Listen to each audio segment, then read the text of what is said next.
This is a story of a man that managed to improve his aim the fastest way possible. Also, I could get aimbot in any game I chose in hopes of becoming Grandmaster in Aim Labs. This video has been a pretty ambitious project. I've had to play 3 different games with all 3 distinctive ways of aiming and general mechanics. Also, I could evolve faster than anyone else because the secrets I found while fully immersing myself into the world of aiming made it so this method wasn't just out of want, but pure necessity because it captured the crux of what improving starts from. Not just on an aiming level, but on a biological level. I'm not joking, I really did have an insane learning experience from this. So sit back, grab some popcorn, and watch as we, yes we, get the oh so glorious, the oh so prestigious, and the oh so elusive aimbot. But who am I? Hamida Jandubi, a convicted murderer from the 19th century who was the last person to ever get executed by the guillotine? Because I'm afraid we're getting ahead of ourselves. Because when I say I didn't know what I was looking for, I really did not know what I was looking for. Because at a certain point, you kind of just stop discovering new things in aiming. You kind of just build on what's already there. So that being said, I kind of just assumed that the pinnacle of aiming was just tension management. But it turns out I was wrong. Because on the last video, on my last research playlist, I found out about neuroplasticity. In order to learn to perform a motor task, your brain has to physically change itself, and to get better at this task, it has to physically change itself. It's called neuroplasticity. It is the goal of aim training, physically changing your brain to become more capable of aiming, and you want to make the rates of neuroplasticity as fast as possible. If this is the standard equation of getting better, time x focus x inspiration, then the new one is neuroplasticity to the second power of time x focus x inspiration, the silent X factor that raises your results exponentially. By feeding into newer, more challenging experiences, by enabling challenge-centered focus, it puts us in a golden zone to evolve on a biological level, which I thought was absolutely insane.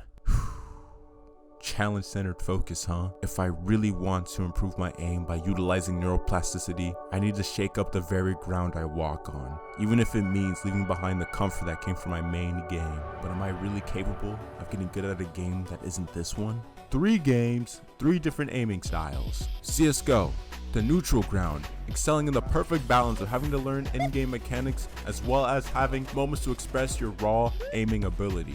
The idea is that we challenge ourselves to new experiences. Once you overcome them and learn something new, I'll hop on aim labs as my plasticity is at its peak and hopefully get better by using that. Honestly, hopping on CSGO alone would be enough to achieve our goal. But here on the DDoshi channel, we thrive in going above and beyond.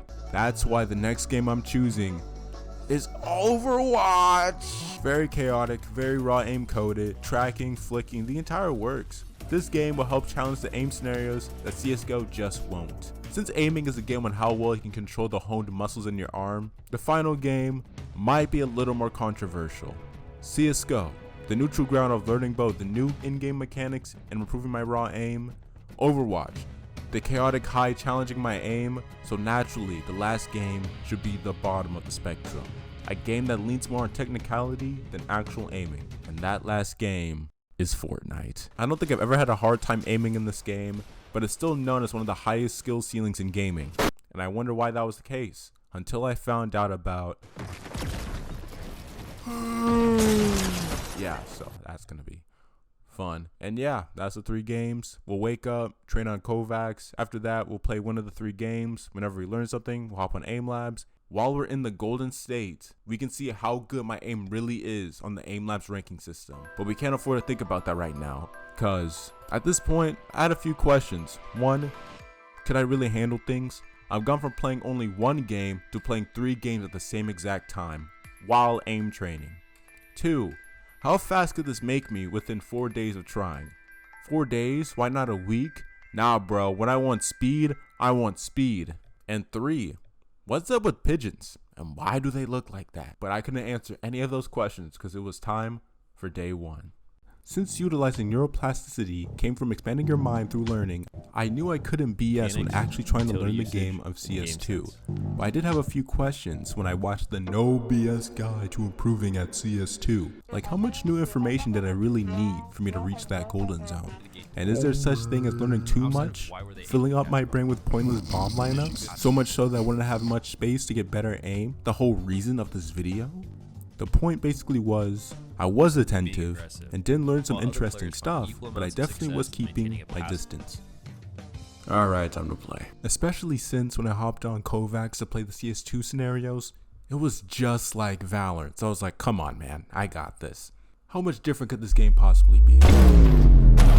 Yeah, well, that was a lie. Everything's so much faster. It's like the average time to kill is cut in half compared to Valorant. Maybe this is what they mean by CSGO's skill ceiling. I think CS, the top level is like untouchable to like the normal player base. If someone's better than you, it's like way more obvious. The timings I'm trying to reach and the kills I'm trying to get. It's too much of what I used to be. This isn't Valorant. I need to play faster. Test your might. Fire, huh? I may have not been fully locked into this class, but I still remember this. Something I want to mention before we move on is lurk smokes. These are smokes that allow you to pass by the enemy or catch the enemy off guard, resulting in easy kills. Don't think, just break through. That optimal, don't shoot. Perfect. A lurk smoke? Here? After I started implementing lurk smokes in my gameplay, I noticed just how effective they are and just how often enemies disrespect them. Similar to learning traditional lineups on YouTube, it's important to play around with these smokes and find out what works best for you. Whether it's luck or not, this world of CSGO is still so interesting.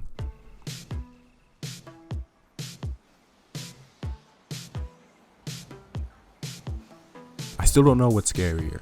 The fact that I don't know if someone's going to show up, or the fact that I still don't really know how to build. But I will say, learning to aim in this game has definitely been an experience. I thought a lot of the tasks would be boring and unoriginal. Yo, that's a lot, ain't it? I take back everything I said.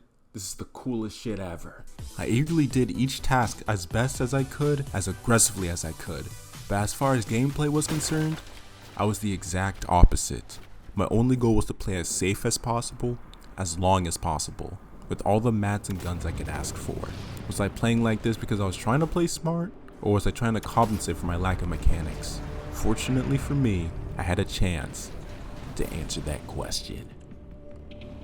Does he see me? Ah, crap, he does. Oh! Don't get hit. Do I run? No, I never run. Right mouse, left. Alley-oop. Base bar. Where'd he go? Get a shot off? He's building. But does he know that's not the only way to achieve high ground? Give me that now.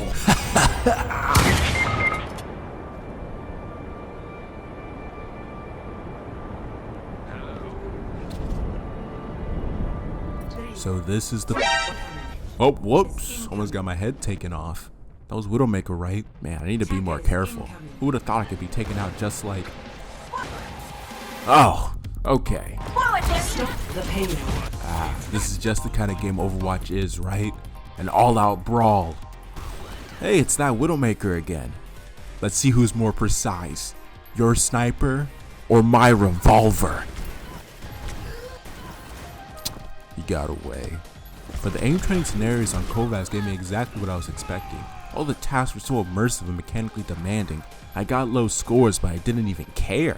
All I wanted, more than anything else, I missed? I'll get the next one. Yo, I'm gonna be honest. Ever since day one, I haven't aim trained in 2 whole days. And I'm sure you're wondering why. And it's actually because of the video you're watching right now. Usually when I'm finished with anything video related, I'm like, blam, another day, another dollar, let's work on the next one.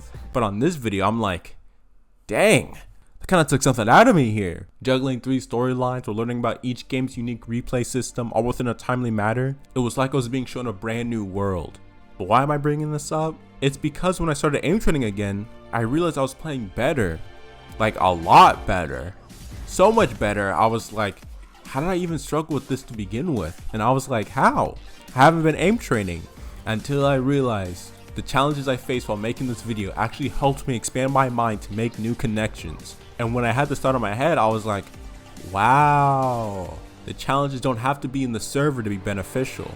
But as gameplay was concerned, even though I was seeing strides in the aim training, it wasn't really translating well to actual in-game performing. And the reason for that being was that I was just really bored. I was bored, okay? You can't have a one-tap with the M4A4 or the M4A1S like you can with the AK-47. And it was getting to me, man. It really was. Until I remembered that they weren't the only guns that gave out one-shot kills. Use us. Use us. Until I had a realization, the operator and the deagle, of what the next stage of getting aimbot was really going to be. Oh, I will. Oh, I will. Since there were so many options of people I could play, I figured there was no better time to try out some new people. And it made me realize I was ass. But not only that, but it made me realize why I was so ass. It wasn't the agents. I had no discernible identity of a play style. I was weak, directionless, the exact opposite of an egoist. Dang it! Dang it! No matter which agent I pick, the outcome always stays the same. My defeat. Don't let up, team. We're almost there. Obviously, bro, we're going for the win. Not yet. Dang it. Not I'll change yet. it to whatever I need to be. Not yet! No one is passing this line!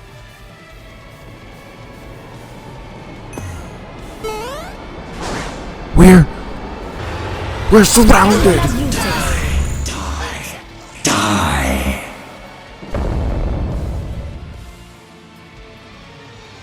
How half-baked of me. The stage doesn't belong to those that don't know who they are. And if I don't understand that, then I don't deserve aimbot at all. Yeah, that may have been how I felt towards Overwatch, but in CS2, that was a totally different story. Because I found out that the next step of getting aimbot was to do something that excites you. We're having so much more fun. Just like grid shot, just like grid shot. Now speed switch. And now a little bit of spider shot. To your very core. Yes. Wait, they all had pistols? Are you serious right now? Finding pockets of time where their guard is at their lowest and capitalizing with my overwhelming headshot coordination, complemented with my fast micro-flicking ability to turn my maybe into a guaranteed. All of these things have been allowing me to do what I do, converging all of those skills into one important kill that echoes through the entire map. Wait a second, where have I said that before?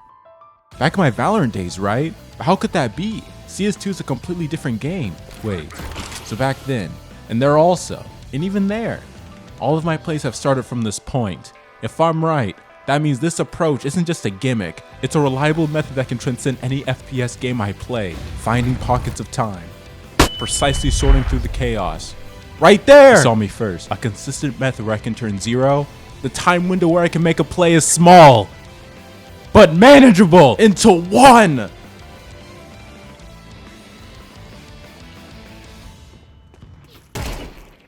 Hey, are you guys enjoying the video? Yeah?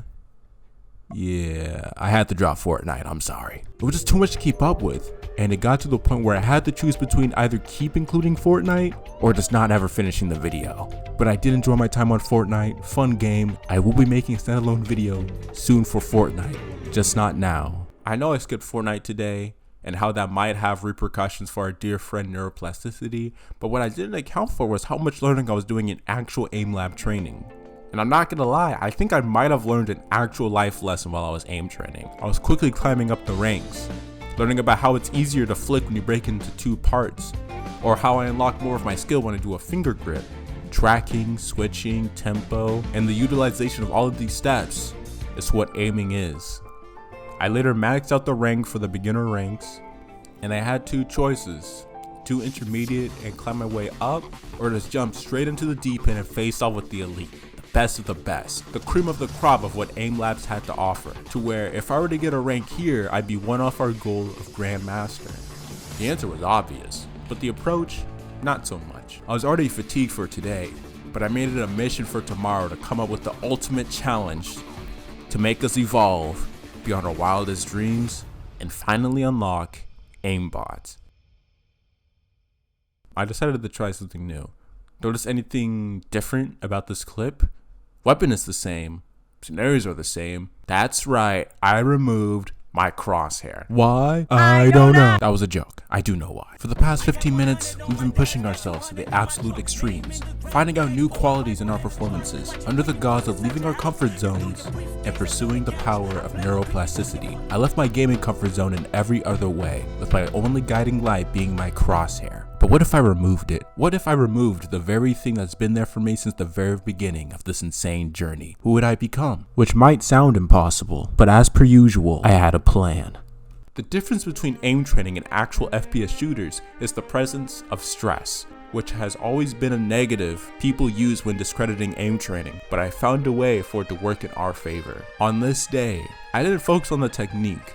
I focused on my entire being, on trying to remember what it feels to have a successful flick, a successful track, switch. I was training to develop an intuitive grasp on all the motions, the essence of what aiming is supposed to be. I won't have a repeat of yesterday. Finding your identity isn't about figuring out the right choice. It's about making your choice the right one. This is my fire. This is my ego. Oh my gosh, it's so immersive. And every agent has training like this? Valorant could just never, bro. Since I didn't have a crosshair and maybe more cognizant on what it actually takes to get a kill. Cause I used to think getting kills was just up to flicking. But it turns out you have to flick, then track, and then time the click. 3 crucial elements rolled up into just one kill. This is insane. And I was getting it down like no one's business. Haha, who's next? Oh boy. Alright, let's get to work. CSGO was interesting. I didn't have a natural affinity towards it like I had in Overwatch 2. I even gave myself personalized training, and it still wasn't holding up to my Overwatch development, like at all. And it was safe to say that I was getting a little nervous, I'm not gonna lie. At this point, I was fully acquainted to having no crosshair, and I was reaching new heights without it. And so we managed to pull through. So it was time to try no crosshair mode and an actual match. But this session, out of all of the hours I put into Overwatch, definitely felt the weirdest. Sounds felt louder. I was more curious on where they were coming from. I found myself trying to become more reliant on the map's terrain, and I became more cognizant of enemy utility. Then I realized, I've played Overwatch for so long, I actually started picking up in the nuances in the gameplay, which is great for getting better, but it made it even harder to focus on my own personal aim. Dang it! It happened. It actually happened! Like, how much new information did I really need for me to reach that golden zone? And is there such thing as learning too much? Why now? I was supposed to evolve without using my crosshair in order to find my true identity. Do I turn it back on? Hey guys, just here to report that CSGO wasn't going so hot either. And when I say not so hot, I mean I was playing like poop. Literal dog. Even more so than in Overwatch, which is weird since I have way more experience in CSGO. But this was a mystery that would have to be solved for another day, since at this point, if I kept pushing further, I wouldn't have energy to test out my aim in aim labs. So I guess for now, we're just gonna have to hold this L. I'll say it right now. I turned my crosshair back on. I knew I wouldn't have the energy to focus solely on aiming, and I knew I wouldn't have the time to focus solely on Overwatch. So my new objective was to find a middle point between the two in order to optimize my performance. Okay, let's think critically about this. I'm Cassidy. I'm at my best in mid-range gunfights. So what good could come from that? Successful, just don't lose sight of her. The speed of me falling, the speed of her moving, odds of a successful micro adjustment are low. But luckily, this is Overwatch. Okay, that kill felt more natural. My agent isn't capable of killing tanks on its own. That's not who I am. My role in this battle. Our healer's down, damn it! Get that victory! Is to take over the back line. Oh shit, oh shit, oh shit, oh shit, oh shit, oh shit, oh shit. As its assassin, I've died and came back countless times, defining and redefining my weapons until I had irrefutable confidence in my abilities. I know exactly who I am. But do you? After a long day of winning and losing without a crosshair, it was time to finally hop on aim labs and enable the beacon of hope for the first time in such a long time. And with that, I just jumped straight into the elitist playground. But I low-key didn't know what to expect.